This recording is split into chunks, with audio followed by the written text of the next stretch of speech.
4 hours ago, the most advanced telescope humanity has ever built went silent, not because of a malfunction, not because of a power failure, because something reached out from deep space and grabbed it. It is March 3rd, 2026. At exactly 9:15 UTC this morning, the James Webb Space Telescope, a $10 billion instrument floating 1,000,000 miles from Earth, stopped transmitting to our ground stations. For 47 seconds, the signal went dark. NASA's initial statement blamed a guidance sensor glitch. That explanation lasted about as long as it takes to actually look at the data, because what the data shows is not a glitch. What it shows is a conversation. Here's what happened. Webb's high-gain antenna, the dish responsible for sending science data back to Earth, rotated 18 degrees off its normal axis. It didn't point at a star. It didn't point at a galaxy. It pointed at a specific inbound object known as 3I Atlas. And during those 47 seconds, data did not flow down to the Deep Space Network station in Canberra, Australia. It flowed up, away from Earth, toward the object. Stop and think about what that means. In the entire history of astrophysics, the relationship between humanity and the universe has been one-directional. We observe, we collect, we record. The universe has never reached back, until today. The telemetry logs from Webb's near-infrared camera NIRCam recorded an external command override at 9:16 UTC. Something bypassed the encryption protocols of a military-grade spacecraft, not corrupted them, not crashed them, bypassed them cleanly, precisely, and deliberately. Now, the first thing any honest scientist asks is the simplest question: could this be a software error? A cosmic ray strike scrambling the system? That was my first thought too. Cosmic rays hit spacecraft regularly. They flip bits. They cause anomalies. But here's the critical difference. Cosmic rays create noise. Random, chaotic, unstructured noise. They do not produce valid command strings written in C++. They do not produce syntax. They do not produce a coherent, targeted override of a specific instrument on a specific frequency. The signal that seized control of James Webb originated from 3I Atlas, and it operated on 25.9 gigahertz, the exact Ka-band frequency NASA uses for secure uplink communications. For a natural object to accidentally emit a radio burst on that precise frequency is not unlikely. It is not rare. It is statistically indistinguishable from impossible. The odds of a random radio source matching the James Webb handshake protocol by chance are approximately 1 in 400 trillion. In physics, when we encounter odds like that, we do not call it a coincidence. We call it a signal. We call it evidence. Right now, engineers at the Goddard Space Flight Center are working to regain full administrative control of the telescope, but the exchange has already happened. 3I Atlas initiated a connection, established a link, and for 47 seconds it wasn't just another object in the sky.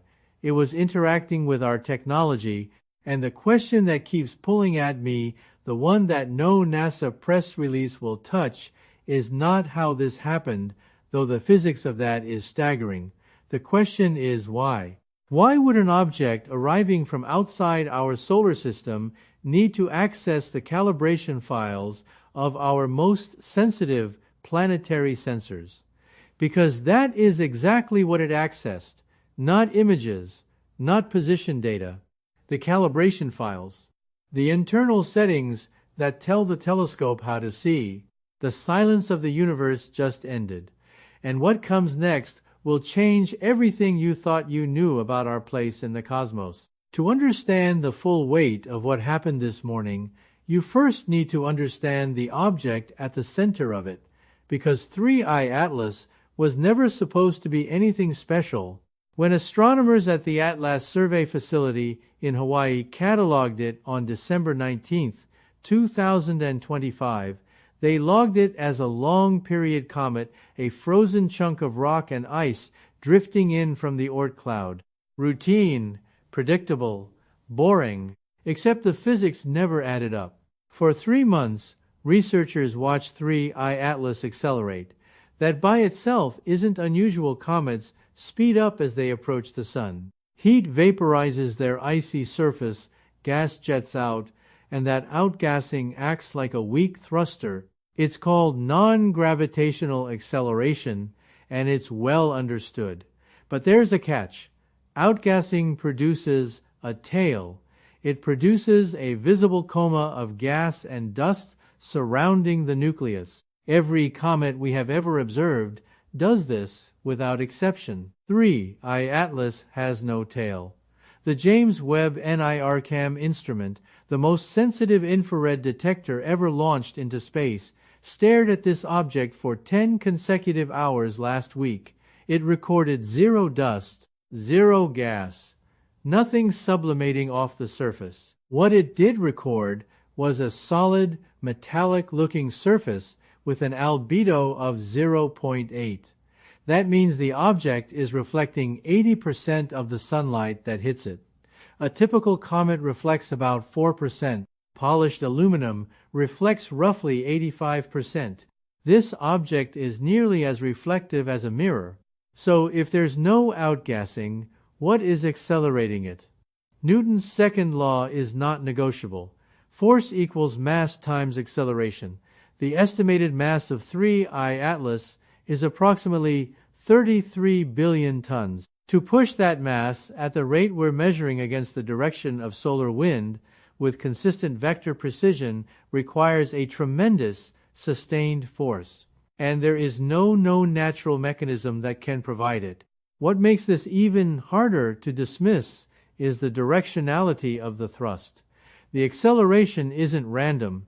It isn't chaotic like outgassing would produce. It is always, invariably, pointed in direct opposition to the solar wind. The object is pushing against the stream of charged particles flowing out from the sun. It is tacking against the current, the way a sailboat moves into the wind, but doing so with a precision that implies active navigation. Consider this analogy. Imagine you're watching a car on a highway. The engine is off. The fuel tank is empty. But the car is accelerating, and every time the road curves, the car follows it perfectly. Would you assume the wind was responsible? Or would you assume someone was behind the wheel? And then there's the rotation data. For weeks, 3I Atlas tumbled through space with a rotation period of 8.2 hours, completely standard for an interstellar fragment. But at exactly 12 hours before the Webb incident this morning, the rotation stopped. Completely, instantly. In the vacuum of space, angular momentum is conserved.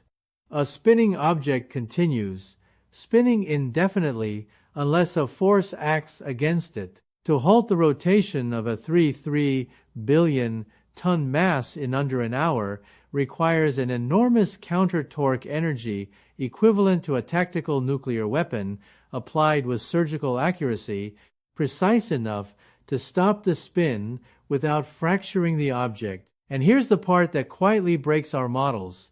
There was no heat signature. Thermal imaging archives from previous deep sky surveys show that when comets break apart or undergo sudden rotational changes, they glow. The energy has to go somewhere. But 3I Atlas remained cold. It shed its angular momentum without producing measurable waste heat, which is a direct violation of the second law of thermodynamics as we currently understand it. This object didn't just stop spinning.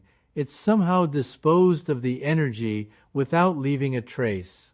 That implies either a heat management capability or an energy conversion technology that is centuries beyond anything we have built. Let's be precise about the sequence of events this morning, because the timeline itself is the evidence. At 9:14 UTC, James Webb was doing exactly what it's designed to do, transmitting routine science data through a tight focus beam to the Deep Space Network station in Canberra, Australia. Everything was nominal. Everything was normal. And then at 9:15 UTC, the signal dropped. The telescope physically rotated its communication array away from Earth and aimed it directly at 3I Atlas, which was inbound at 44 kilometers per second. A telescope does not make that decision on its own. Webb operates on commands issued by the Space Telescope Science Institute in Baltimore. Every movement, every adjustment, every antenna rotation is logged and authorized. But the Baltimore command logs from that window show nothing. No instruction was sent. No override was authorized by any human operator. The command came from the object. And this is not speculation based on one sensor reading from one station. There are 3 independent confirmations, each from a different agency, each from a different hemisphere. Confirmation 1. NASA's Deep Space Network recorded the carrier wave drop to 0, meaning the downlink signal from Webb to Earth simply ceased, consistent with the antenna physically rotating away. Confirmation 2. ESA's tracking station in Malargüe, Argentina, simultaneously detected a massive spike in Ka-band transmission power directed away from Earth in the precise direction of 3I Atlas. Confirmation 3. The Green Bank Telescope in West Virginia released independent radio spectrometry data showing a coherent, narrowband signal originating from 3I Atlas at the exact moment Webb's antenna slewed. 3 separate facilities, 3 different continents, 1 identical conclusion. Now, let's talk about the nature of the signal itself, because this is where things move from strange to extraordinary. What 3I Atlas transmitted wasn't a burst of electromagnetic noise. It was a handshake, a structured, protocol-based exchange. In computer networking, a handshake is the opening sequence of a communication session. System A says, hello. System B confirms it's listening. Both parties establish shared parameters. Then the conversation begins. To execute a handshake with NASA hardware, you need 3 things: the correct frequency, 25.9 GHz, the correct modulation type, phase, shift keying, and the correct timing windows. These parameters are not public knowledge. They are part of a secured communications architecture. The probability of a natural object randomly emitting radio waves that satisfy all 3 requirements simultaneously is, for all practical purposes, 0. So what happened during those 47 seconds? According to the initial report from the flight operations team, there was a bidirectional data flow. That is the careful, clinical way of describing a download. When you examine what was actually exchanged in those telemetry packets, it becomes deeply unsettling. 3I Atlas didn't just ping the telescope, it queried specific system. First, it accessed Webb's fine guidance sensors, the precision instruments that tell the telescope exactly where it is pointing in the sky. Then it accessed the onboard star catalog, the internal navigational map Webb uses to orient itself among the stars. Think carefully about what an entity unfamiliar with our solar system would need first upon arrival. It would need a map. It would need to know where it is. It would need to orient itself relative to known reference points. 3I Atlas just forced our most advanced observatory to hand over its navigational database of the local cosmos. But the most confounding element of this entire exchange is the power required to execute it. To transmit a signal strong enough to override the high-gain antenna of a spacecraft from millions of kilometers away requires gigawatts of directed electromagnetic energy. A comet has no power source, no solar arrays, no nuclear core, and yet the signal strength recorded by Green Bank was extraordinary. The energy had to come from somewhere, and wherever it came from, it represents an internal power density that rivals the systems aboard a nuclear submarine. This is not ice melting in sunlight, this is engineering. At 9:16 UTC, the connection terminated not because the signal degraded, not because interference broke the link, But because the transmission was complete, the antenna rotated back toward Earth. The downlink to Canberra resumed. To any casual observer monitoring the telemetry stream, it looked like a brief anomaly that had resolved itself. But something in the telescope's memory had changed. When NASA engineers pulled the data logs from Webb's solid-state recorder, they found a file that had not been there before the blackout. It wasn't a corrupted data packet. It wasn't a fragmented science observation. It was a structured file that had been uploaded to the telescope from the object, and its contents are unlike anything in the history of space exploration. The file contained a sequence of prime numbers encoded in binary, repeated exactly 137 times. In mathematics, prime numbers are universal. They exist independently of language, independently of culture, independently of any convention that humans invented. Any sufficiently advanced intelligence capable of counting would recognize them. They are the most basic proof of mathematical awareness, but the repetition count 137 is not arbitrary. It is not a random integer. In physics, 137 is the reciprocal of the fine structure constant. It is the dimensionless number that governs how light interacts with matter, how photons and electrons relate to one another. It is one of the most fundamental constants in the universe, appearing across quantum mechanics, electrodynamics, and the basic structure of atoms. Richard Feynman once called it one of the greatest mysteries in physics. It has no known derivation. It simply is. To find that specific number encoded that specific number of times in a file sitting inside the memory banks of James Webb, this is not a coincidence a physicist can dismiss.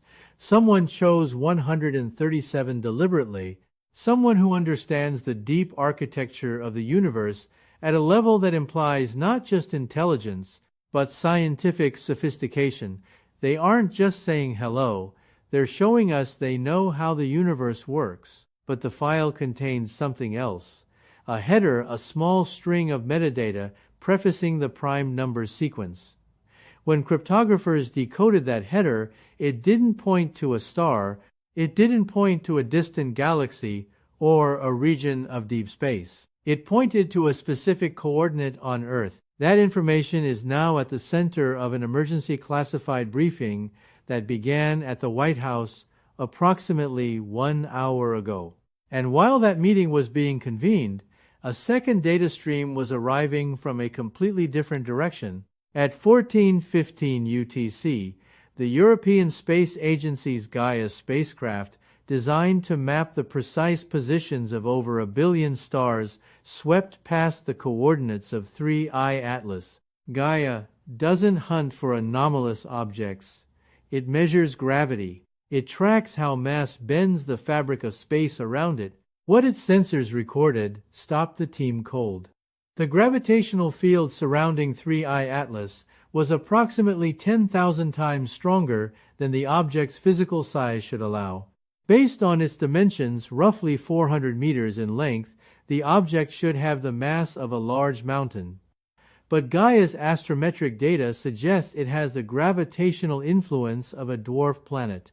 The mass of Pluto, packed into a volume the size of the Eiffel Tower. That is not physically possible. A body with that mass-to-volume ratio would collapse under its own gravity, compress into a singularity, and become a black hole. The only way those numbers coexist without catastrophic collapse is if the gravity isn't coming from mass at all. If the gravitational field is being generated artificially, 3I Atlas may not be as massive as a dwarf planet.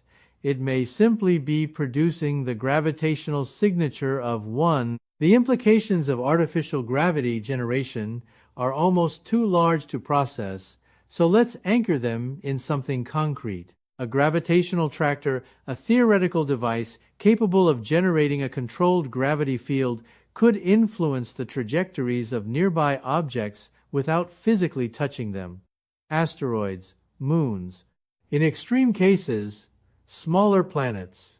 If 3I Atlas is generating its gravitational field deliberately, it has the theoretical capacity to alter the orbital mechanics of objects in the inner solar system. That is not a comfortable thought, and it connects directly to the next piece of data, because the signal that hijacked James Webb wasn't simply a handshake or a map request. When cryptographers at the NSA analyzed the carrier wave modulation from the 4-7-second transmission, they found a pattern embedded in the frequency drift that no one initially noticed. The modulation frequency decreased by exactly 1 Hz every second.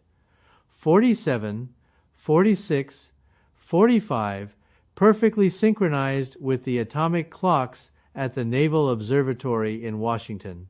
A natural object does not count.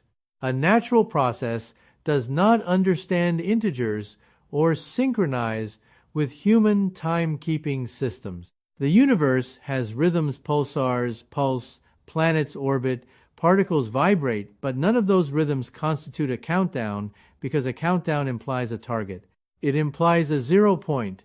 It implies an event. According to the linear regression of that frequency decay, the signal hits 0 in exactly 14 hours from the time of transmission. That means we are currently inside that window. Whatever 3I Atlas is preparing for, it is happening today. The electromagnetic field surrounding the object has intensified by 400% in the last 6 hours alone.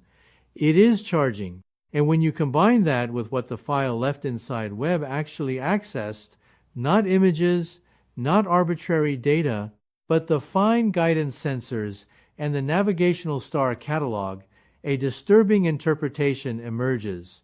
The download from James Webb may not have been curiosity. It may have been targeting. The object may have pulled our navigational data to calibrate something aimed in our direction. Then there's the radar reflection that Gaia's instruments captured. Webb's own active radar pinged off the surface of 3I Atlas, and the return signal came back with a modulation pattern that was essentially identical to the radar signature of Earth's ionosphere. The signal bounced off the object and returned modified to look like our own atmosphere. Think about the engineering required to do that.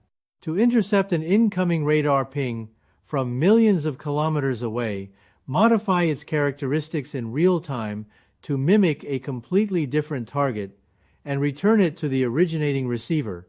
That is not reflection. That is active deception. That is stealth technology on a scale that dwarfs anything in human aerospace development. 3I Atlas is camouflaging itself. It is learning the electromagnetic profile of our planet and mimicking it. It is trying to appear as background noise to look like us. 20 minutes after the Gaia data became internally available within NASA, something unprecedented occurred. The agency took the entire deep space network offline, every antenna, every receiving station. The official reason given was unscheduled maintenance. In 60 years of continuous operation, the Deep Space Network has never gone dark during a critical tracking event, not once. Not for hurricanes, not for power outages, not for any emergency in the program's history. They are trying to cut the signal. They are trying to prevent further exchanges. But the data that already exists across 3 independent agencies cannot be suppressed. The signal is already out, and now we can state with documentation, with independent confirmation, with data from NASA, ESA, and the Green Bank Observatory, exactly what the facts are. Let's be clear about what we know with certainty, because this story deserves precision and it will not be served by vague claims. Fact 1. At 9:15 UTC on March 3, 2026, the James Webb Space Telescope executed an unauthorized 4-7-second data exchange with object 3I Atlas. This is documented in Webb's telemetry logs and confirmed by 3 independent observatories across 2 hemispheres. Fact 2. 3I Atlas is accelerating toward the inner solar system against the solar wind, with no visible mass ejection, no tail, no coma, no outgassing in direct violation of our entire model of cometary physics. Fact 3. The object stopped rotating completely, without generating measurable waste heat, in apparent violation of the conservation of angular momentum and the second law of thermodynamics. Fact 4. Gravity data from the Gaia spacecraft indicates the object's gravitational field is 10,000 times stronger than its physical mass, should allow consistent with artificial gravitational generation. Fact 5. The file uploaded to James Webb during the handshake contained prime numbers encoded 137 times 137 being the reciprocal of the fine structure constant, one of the most fundamental numbers in the physics of our universe. Fact 6. The carrier wave of the 4-7 second transmission contained a countdown synchronized to atomic time that reaches 0 within the next several hours. These are not fringe interpretations. They are not the product of a single researcher reading too much into ambiguous data. They are convergent observations from multiple instruments, multiple agencies, and multiple independent teams, all pointing to the same object, the same event, the same timeline. So, what happens when the countdown hits 0? If the gravitational anomaly measured by Gaia is real, then 3I Atlas is not simply a probe in the conventional sense. It is a gravity tractor with the potential to influence orbital mechanics across the inner solar system. The calibration data it pulled from Webb's guidance sensors would make it extraordinarily precise at doing so. If the file it left behind was a message, then the main communication hasn't happened yet. The prime numbers and the fine structure constant may have been credentials, proof of mathematical awareness, and what follows could be the actual content if the coordinate embedded in the file's metadata is an active target. Then we are no longer dealing with an object that is merely observing us. We are dealing with one that has identified a specific location on Earth and may be orienting toward it. There is no comfortable middle ground between these possibilities. One of them, or some combination, is the reality we are currently living through, and the window to find out is closing fast. The Goldstone antenna in California is working to re-establish contact with James Webb. The Green Bank telescope is recording every frequency it can sweep. Every instrument we have that's capable of watching this object is watching it right now. The data stream is live. The detectors are running. The clock is counting. T-minus 14 hours and dropping. If what I've walked you through today has shifted something in your understanding of where we stand in this universe, if you felt even for a moment that the silence of deep space might not be as permanent as we assumed, then share this. Not because of views or algorithms, but because this conversation needs to happen everywhere, in every language, across every platform, before that counter hits 0. Subscribe if you want to be here when it does. Because whatever 3I Atlas is, rock, probe, or something our physics hasn't named yet, we are about to find out together.